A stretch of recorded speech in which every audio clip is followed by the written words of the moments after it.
এই যে মৌলানা ধরা যাক একদম 1976 সালে এই ফারাক্কা মুভমেন্টের মতো একটা মুভমেন্ট করতে পারলেন, এটা কিভাবে করতে পারলেন? আমরা যদি মৌলানাকে তার পরিপ্রেক্ষিতের মধ্যে স্থাপন করে বিচার করতে পারি তাহলে হয়তো তার অনেকগুলো সিদ্ধান্ত এবং কাজ যেগুলোকে পরস্পর বিরোধী বা আপাত বিরোধী মনে হয় সেগুলোর মধ্যে অপেক্ষাকৃত অধিকতর সামঞ্জস্য পাবো। পড়াশোনা ছাড়া কেউ তৈরি হয় না। নজরুল হিউজ পড়াশোনা করেছেন, হিউজ। রবীন্দ্রনাথ হিউজ পড়াশোনা করেছেন, এরা তো করেছেনই।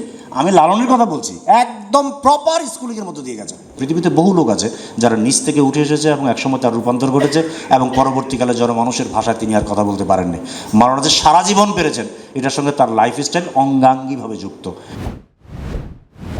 যে ওই সময় পুঁজিবাদী বিশ্বের সঙ্গে কলোনির যে সম্পর্ক এবং তার বিপরীতে সারা পৃথিবীতে নতুন দেশগুলো আবির্ভূত হচ্ছে, এই পরিস্থিতিতে সমাজতান্ত্রিক বিশ্বের সঙ্গে এই নতুন দেশগুলোর অথবা কলোনিতে আছে এরকম দেশগুলোর যে মনস্তাত্ত্বিক এবং নানান ধরনের কৌশলগত সম্পর্ক গড়ে উঠেছিল, এই বাস্তবতাটাকে বাদ দিয়ে আমরা এই মাওলানার এই বামপন্থাকে কিংবা আরও বহু লোকের বামপন্থাকে ব্যাখ্যা করতে পারবো না। এটাকে শুধু ইডিওলজিক্যাল ক্যাটাগরি আকারে ব্যাখ্যা করলে এটা আমার ধারণা খুবই ভুল হবে। ওই যে জোট নিরপেক্ষ আন্দোলনের কথা যদি ভাবি এবং রাশিয়ান ব্লক নতুন দেশগুলোকে স্বাধীনতা সংগ্রামে সাহায্য করছে, একদম প্রত্যক্ষভাবে সাহায্য করছে, এই তথ্যগুলো যদি আমরা এর সঙ্গে যোগ করি তাহলে এই পুরো ব্যাপারটা ব্যাখ্যা করতে আমাদের খুবই সুবিধা হবে। বাশার ভাই আফজালুল বাশার তার বক্তৃতায় মৌলবাদী কথাটার যে ব্যাখ্যা দিয়েছেন এটা খুবই সতর্কতার সঙ্গে নিতে হবে। তার কারণ তিনি আক্ষরিক অর্থ, এটিমোলজিক্যাল অর্থ এবং পারিভাষিক অর্থ এগুলোকে একদম আমলে না এনে একটা ব্যাখ্যা দিয়েছেন। তিনি বলতে পারেন যে আমরা এইভাবে ব্যাখ্যা করতে পারি, এবং তিনি ইসলাম সঙ্গে এটাকে যোগ করে যে ব্যাখ্যা দিয়েছেন সেটাও খুবই পার্সিয়াল হয়েছে। তার কারণ হলো পৃথিবীতে কোটি কোটি কোটি কোটি ইসলামের যারা মান্যকারী তারা এইভাবে ব্যাখ্যা করে না। ফলে আমরা যখন এটা উপস্থাপন করব তখন এটার যে প্রচুর অপশান আছে এবং অন্য অনেক অপশানের মধ্যে এটা একটা অপশান, সেই কথাটা উল্লেখ করলে ভালো। দুইজন বক্তাই এবং অন্য অনেকেই শিক্ষা সম্পর্কে কথা বলেছেন, কিন্তু শিক্ষা সম্পর্কে আমাদের লালনের কথা স্বভাবতই বাশার ভাই বলেছেন, ঠিক কাজটি করেছেন। শিক্ষা সম্পর্কে আমরা যখন কথা বলি তখন কথাটা এইভাবে বললে একটু ভিন্ন রকম শোনায় যে বোধহয় ইউনিভার্সিটিতে বা অন্য জায়গায় পড়াশোনা না করলে পড়াশোনা হয় না। পড়াশোনা হয় না বলতে বোঝাচ্ছি, কিন্তু একটা জিনিস খেয়াল রাখতে হবে যে এনারা আসলে পড়াশোনার প্র্যাকটিসের মধ্যে ছিলেন। লালনের ক্ষেত্রে এই কথাটা মনে রাখা খুবই জরুরি যে লালনের স্কুলে ওরাল স্কুলিংয়ের পরিষ্কার স্টাবলিশড কাঠামোগত ব্যবস্থা আছে। সুতরাং আমরা যখন তারা তারা সাধুসঙ্গ করেন, একদম নিয়ম করে সারা দেশ থেকে লোকজন এসে জ্ঞানী গুণীজন একসঙ্গে সাধুসঙ্গ করেন, স্কুলিং। এখন আপনার স্কুলের সঙ্গে মিলে না বলে আপনি সেটা উল্লেখ না করে আপনি বলবেন যে মানে পড়াশোনা ছাড়াই তৈরি হয়ে গেছে, ইম্পসিবল। পড়াশোনা ছাড়া কেউ তৈরি হয় না। নজরুল হিউজ পড়াশোনা করেছেন, হিউজ।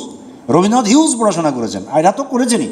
আমি লালনের কথা বলছি, একদম প্রপার স্কুলিংয়ের মধ্যে দিয়ে গেছে। এই প্রাইমারি তথ্যটা জানা সত্ত্বেও আমরা যদি ব্যাপারটাকে এইভাবে উল্লেখ করি তাহলে কিন্তু আমাদের আসলে ব্যাখ্যা বিশ্লেষণে একটু ভুল হওয়ার সম্ভাবনা আছে। ধর্মীয় নেতা থেকে পরবর্তীকালে বাম নেতা হয়েছেন আমাদের বক্তাদের অন্তত প্রথমজন এই ধরনের একটা দিয়েছেন, কথাটা অসব বলা যাবে।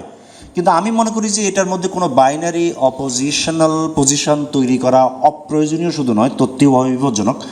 কারণ মাওলানা প্রথম থেকেই তার ওই যে জনমানুষের সঙ্গে তার সম্পর্ক এবং ওইটাকেই রাজনীতির প্রধান করার ব্যাপারটা প্রথম থেকে ছিল, এবং শেষে অথবা মাঝে যখন তিনি কমিউনিস্টদের সঙ্গে খুবই ঘনিষ্ঠ ছিলেন তখনও তার ধর্মীয় সমস্ত ক্যাটাগরি তার সঙ্গে একাকার ছিল। বরং আমরা এই অপোজিশনাল পজিশনে ব্যাখ্যা না করে আমরা যদি বরং ব্যাপারটাকে দেখতে চাই যে একজন মানুষের মধ্যে এই দুই ব্যাপার, যেটা বিপুল পরিমাণ মানুষ পরস্পর বিরোধী মনে করে, সেটা কিভাবে সহাবস্থান করতে পারে এবং ওই সহাবস্থান করার মধ্য দিয়ে সেটা যে অসামান্য নানান ধরনের থিওরিটিক্যাল এবং পলিটিক্যাল ডাইমেনশনে উপনীত হয়, আমরা যদি ওই দৃষ্টিকোণটা ব্যাখ্যা করতে চাই তাহলে আমরা মনে করি যে এটা খুবই ফ্রুটফুল হবে এবং সেটা সাধারণভাবে ব্যক্তি হিসেবে আমরা বিচার করতে অভ্যস্ত, এটা খুবই ইজি।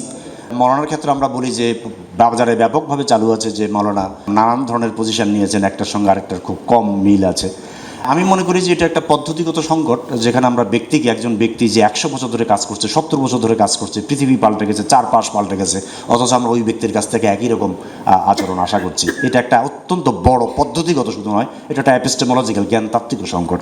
আমরা যদি মৌলানাকে তার পরিপ্রেক্ষিতের মধ্যে স্থাপন করে বিচার করতে পারি তাহলে হয়তো তার অনেকগুলো সিদ্ধান্ত এবং কাজ যেগুলোকে পরস্পর বিরোধী বা আপাত বিরোধী মনে হয় সেগুলোর মধ্যে অপেক্ষাকৃত অধিকতর সামঞ্জস্য পাবো। এই ব্যক্তি হিসেবে একজনকে প্রায়োরিটাইজ করার মাওলানার আরও ঝামেলা আছে। যেমন মাওলানা কোনোদিন কোনো ক্ষমতা বলয়ের মধ্যে যেতে চান নাই। এটাকে আফজালুল বাসার ভাইয়ের সঙ্গে আমি এই বিষয়ে একদম একমত যে এটাকে সুপ্রিমলি প্রায়োরিটাইজ করার কিংবা প্রশংসনীয় একটা গুণ হিসেবে উপস্থাপন করার কোনো কারণ না। এটা মাওলানার বিশেষ বৈশিষ্ট্য। কারণ অন্য একজন দেখতে পাচ্ছি আমরা পৃথিবীতে প্রচুর উদাহরণ আছে যারা ক্ষমতায় থেকে অসামান্য কাজ করেছেন, বড় ফিলোসফার, ভালো রাজনীতি করেছেন, জনমানুষের রাজনীতি করেছেন। সুতরাং অনেকগুলো অপশান আপনার মধ্যে আছে। সুতরাং মাওলানা এটা চান নাই, ফলে এটাই একটা আদর্শ এরকম কোনো দৃষ্টিভঙ্গি গ্রহণ করার মতো আমাদের হাতে পর্যাপ্ত তথ্য উপাত্ত নেই। আমরা বরং দেখব যে এই পজিশনের কারণে মাওলানা জনসম্পৃক্ত রাজনীতির ক্ষেত্রে কী ধরনের অবস্থানে সারা জীবন থাকতে পেরেছেন, মানুষের খুবই কাছাকাছি থাকতে পেরেছেন, জনগ্রাহ্য থাকতে পেরেছেন। এই যে মাওলানা ধরা যাক একদম 1976 সালে এই ফারাক্কা মুভমেন্টের মতো একটা মুভমেন্ট করতে পারলেন, এটা কিভাবে করতে পারলেন?